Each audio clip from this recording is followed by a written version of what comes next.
Welcome to Relation Tales. Please like this video and subscribe Relation Tales. James decided to go upstairs to the bedroom around 9 in the evening. His 27-year-old wife, Megan, was getting ready to go out with her friends.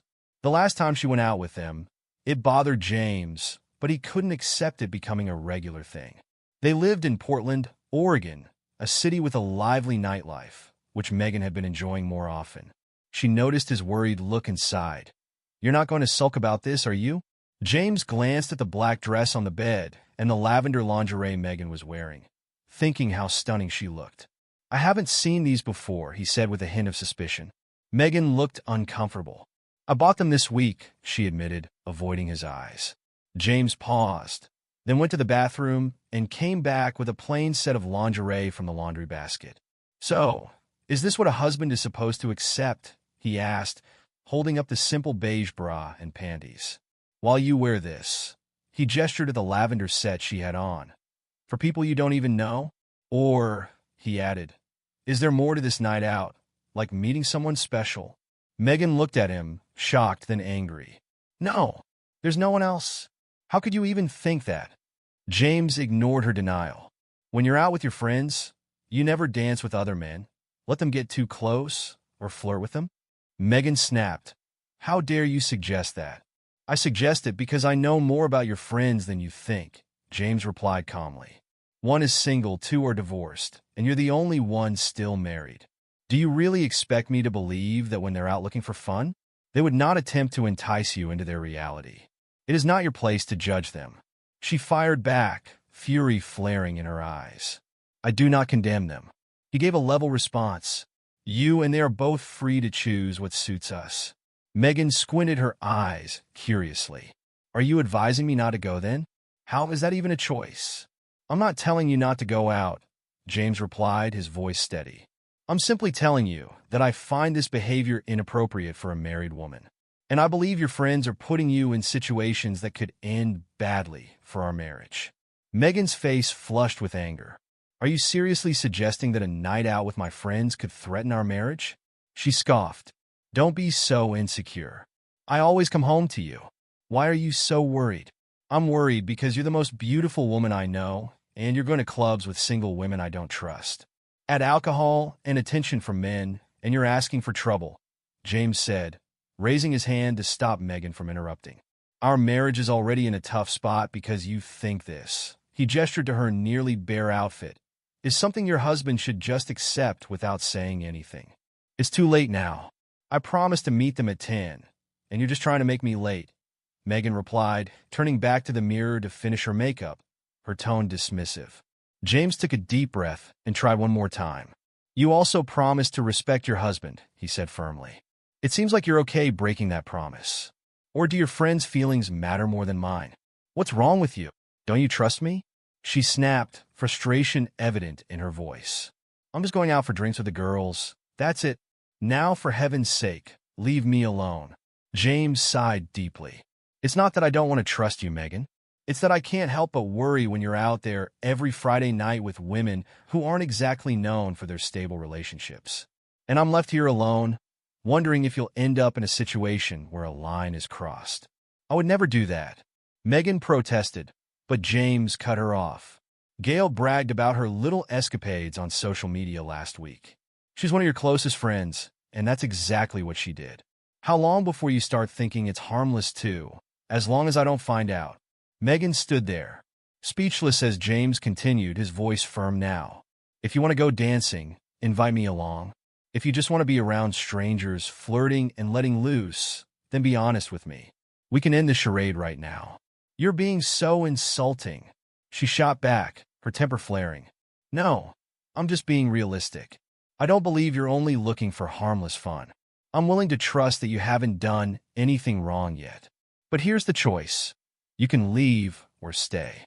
It's up to you. Just remember, I have a choice too. If you walk out that door tonight, you can have your fun, but I won't be here when you come back." James had made everything clear. He had given Megan every chance to understand how he felt and that he wanted to fix their marriage. Now it was her choice, him or her friends. "You're joking, aren't you?" she said, fury lacing her words. He He had never seen her this angry in the 5 years they'd been together. "No," he said quietly. "If you want to dress up like your friends and go out drinking and dancing with them every Friday night, but I'm just telling you that sitting at home, waiting for you to come back late at night, is not how I see my future." He paused, heading toward the door. "For now, I have other things to do. I'll be downstairs when you've made your decision." Megan sat down in front of the mirror, her mind racing. She hadn't cheated, but she had come close to it last week. A moment of weakness had led to a comforting embrace with a stranger. Still, she couldn't deny how much she enjoyed the attention from men in the club. It made her feel desired in a way that James's compliments, though frequent, didn't. After all, he was her husband. He was supposed to say nice things about her. But those men at the club, they were captivated by her, and it thrilled her. James sat at his laptop, filling out an online form his mind made up. It was 940 when he heard her descending the stairs. He looked up. Was she staying or leaving? Megan wore high-heeled shoes that accentuated her long legs, disappearing into the short, tight blue dress she had chosen. He stayed quiet, watching her. Was she about to ask him to come with her, or was she still set on going out with her friends? She hesitated for a moment, then said, "I'm leaving. We can talk tomorrow." James slowly shook his head and turned back to his computer, ignoring her. She stood there for a moment, unsure if he was serious. He didn't even hear the front door close when she left. He finished filling out a form, attached it to an email, and clicked send. Then he went upstairs, packed some clothes into a couple of suitcases, and made a decision. On Monday, he would tell his boss that he had accepted the job offer in Seattle, which was in Megan's family group. "Hello, everyone. I'm sorry you had to find out like this, but Megan has made it clear to me that she needs more excitement in her life than I can offer. I've sent her the link to our divorce statement via email. It's been an honor to be part of your family, but I hope you understand why I've decided from this moment on to no longer maintain contact with any of you." James felt he had one more thing to do. He approached the printer, took a sheet of paper from the output tray, and wrote something down. He taped it over their wedding photograph above the fireplace. Then he turned off his phone and stepped outside to wait for his taxi. Megan had just sat down at a table in the club and was chatting with her friend Lisa when her phone rang. "If this is James begging me to come home," she muttered irritably, but it wasn't James. It was her older sister, Catherine. "Where on earth are you right now?" Catherine's voice was sharp with urgency.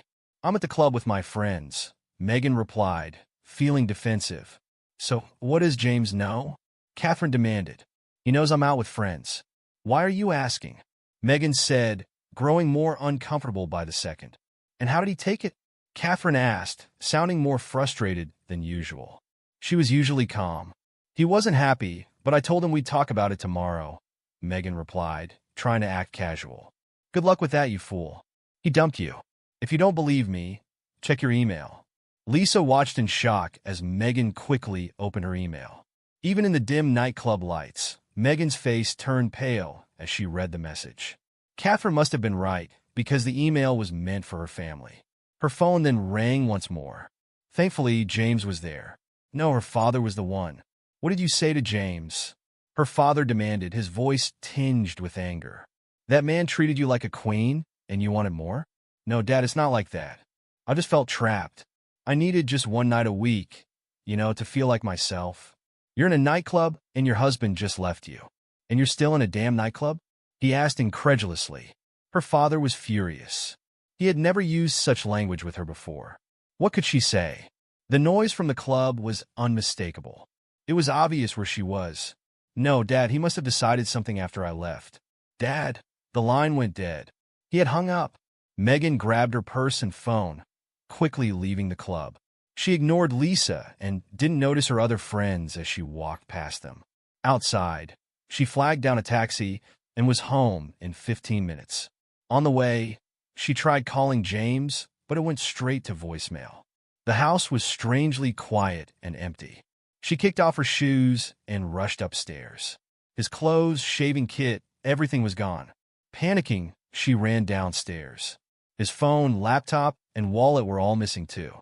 She hurried back upstairs and checked for his passport. It too was gone. He had warned her. No ambiguity, no room for misinterpretation. If she left that night, she would return to an empty home. She knew he despised dishonesty. He had been betrayed before, and he valued honesty above all else. James had done exactly as he said. Megan descended the stairs in a daze. An hour ago, she was married. Now they were separated. Less than a year later, she would be divorced. All because she went dancing. Then she noticed the photograph above the fireplace. Something was off. When she saw what James had done, she felt a wave of nausea. It was a picture from someone's social media profile, showing a young man proposing to his girlfriend. But there, in the background, was Megan kissing another man while he held her close. In bold black letters, James had written across the bottom of the photo, "Liar." What happened next? James moved to Seattle, and Megan was given the freedom she thought she wanted. Everything that followed, the loneliness, the regret, and the realization that she had thrown away a solid marriage, are parts of a different story. James eventually found happiness again, marrying a kind and loving woman he met through his work in Seattle. But the story of James and Megan ended as a warning of how one night out can ruin everything. As I turned onto my street, I slowed down, driving more carefully. The city council still hadn't fixed the huge pothole in the middle of the road, even though I had complained many times. Our street, at the bottom of a steep hill in San Francisco, made cars come down way too fast. I had been worried for months that an accident would happen, but no one listened to me. Maybe I should think about voting for the other party next time, I thought. As I got closer to the house, I saw a large SUV parked in the driveway. It didn't look like any of Emma's friends' cars, which made me feel uneasy. We had been together for 5 years and living together for the last 2. I knew she was expecting a proposal soon, and I had been planning it carefully. But what I found inside would change everything. I parked in the garage and walked into the house calling out, "Honey, I'm home." The moment I stepped into the living room, I knew something was wrong. Emma was sitting on the couch with a man I had never seen before. A wave of dread washed over me, but I tried to remain calm. I didn't realize we had a guest. "Who's this?" I asked, my voice steadier than I felt. Emma stood up, avoiding my gaze. "Mark, this is Donovan. We need to talk." My worst fears were confirmed.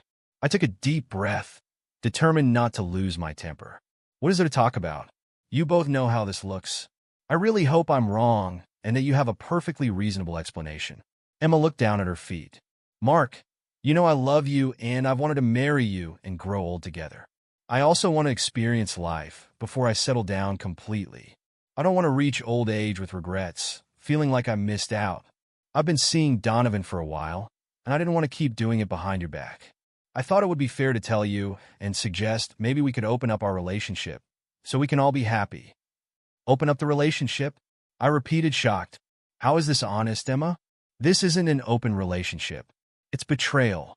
"I hoped you wouldn't see it that way," she said, her voice trembling. "You'd be free to see other women too, and I trust you enough to know you'd come back to me. I know it's not what you want to hear, but maybe with time, you'll see this could make us stronger. I'm sure that in a few months you'll look back and see this as a minor adjustment, something that ultimately benefited us both." "Do you even hear yourself?"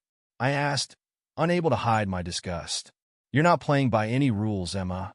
You've already cheated on me, and now you're trying to pass it off as some kind of progressive relationship. A minor adjustment. Are you out of your mind?" Donovan, who had been silent until now, decided to speak up. "Look, man, I know I cut him off sharply.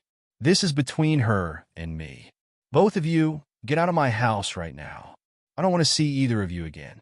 Emma sighed deeply, realizing there was no point in arguing. "I hoped you'd be more understanding, Mark. I packed a bag, and I'm going to stay with Donovan for a few days to give you time to cool down. I'm sure you'll come to your senses." "Get out," I shouted, barely keeping my composure. Emma hesitated, then grabbed her bag and made her way to the door. She moved to kiss me, but the look in my eyes stopped her cold. Donovan followed her outside, and I watched them walk to his car, my heart racing. As they reached the driveway, Emma tried one more time. "Mark, please don't make any quick decisions. I know you're upset, but this doesn't have to be the end. I'll give you a few days to think about it, and then we can talk." Her words were drowned out by the roar of an engine. A red sports car came speeding down the hill, the driver unaware of the big pothole ahead. I watched, feeling grim satisfaction, as the car hit the pothole at full speed, lost control, and crashed into Donovan's SUV, right where Donovan was standing. Emma's horrified face told me everything I needed to know. I smiled bitterly as chaos unfolded. Maybe I won't need to vote against the council after all. And so, the story ends here. Feel free to share your thoughts and opinions, friends.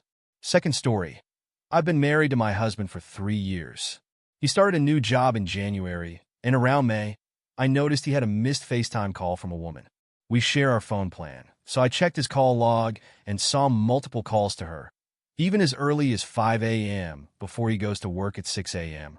They talked all day. He was a delivery driver, and she worked in an office, so they spoke frequently throughout the day. I called the number and sent a message, but she blocked me immediately. When I confronted him, he said she was just a co-worker and nothing happened. He then used the excuse that I wasn't being intimate or giving him enough attention. I asked him to get a new job, but he still works there and I'm sure they still talk. He now has his own phone bill, but I have all his passwords and he deleted all his social media accounts, claiming he's trying to make things work. I feel like he might still be talking to her. When I told him to find a new job, he said he couldn't leave because he makes good money there and called me toxic for suggesting it. I think about this constantly, and it makes me cry. I'm so ready to give up. Do you think they might be intimate, even though he won't admit it?